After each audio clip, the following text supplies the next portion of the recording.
นครหลวงพิจารณาค่าชดเชยเนื้อที่ดินประชาชนที่ถูกผลกระทบกับเหตุการณ์ดินยุบดินแตกแหงอยู่เขตบ้านทงมังวันที่3มิถุนายน2026ห้องว่าการนครหลวงเวียงจันทร์จัดกล่องประชุมองค์การปกครองนครหลวงเวียงจันทร์ครั้งที่2โดยการเป็นประธานของท่านศิริรัตน์ท้องสินทองเพ็งห้องเลขาพรรคประธานคณะกรรมการปกครองนครหลวงเวียงจันทร์มีสมาชิกองค์การปกครองประธานคณะกรรมการปกครองเก้าเมืองและภาคส่วนเกี่ยวข้องเข้าร่วม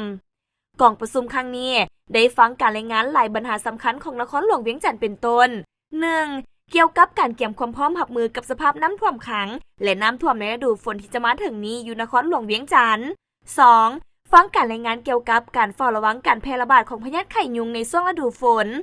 3. ฟังการรายงานเกี่ยวกับการจัดตั้งปฏิบัติ MOU ว่าด้วยการศึกษาความเป็นไปได้ร่วมมือในการพัฒนาระบบโปรแกรมเพื่อหันเวียกงานขององค์การปกครองนครหลวงเป็นทันสมัยครั้งวันที่25ธันวาคม2024 4. ฟังการรายงานเกี่ยวกับหัวหน่วยราคาชดเชยเนื้อที่ดินผลปลูกและสิ่งปลูกสร้างที่ถูกผลกระทบกับเหตุการณ์ดินยุบดินแตกแหงอยู่เขตบ้านทงมังตะแสงสร้างมีไซเมืองแซานีนครหลวงเวียงจันทร์ของบริษัทเฮปุ๋ยกะลี่ลาวจีนจำกัดร่วมกับบริษัทยุ่ยหยวนโปตัสอุดมสมบูรณ์จำกัดผู้เดียว 5. รับฟังการรายงานเกี่ยวกับการกำหนดค่าชดเชยโครงการพัฒนาแหล่งท่องเที่ยวในเขตสงวนคลองน้ำเวียงจันทร์อยู่เขตบึงทัดหลวงของบริษัทผู้หลวงการลงทุนจำกัด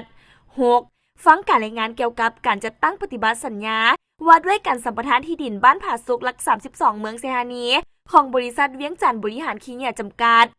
7. ฟังการรายงานเกี่ยวกับการเสนอสร้างตั้งบริษัทร่วมทุนเพื่อบริการรถเมล์ระหว่างรัฐวิสาหกิจรถเมล์นครหลวงเวียงจันทร์กับบริษัทเพชรอรุณขนส่งสินค้าและโดยสารทั้งภายในและต่างประเทศจำกัดผู้เดียว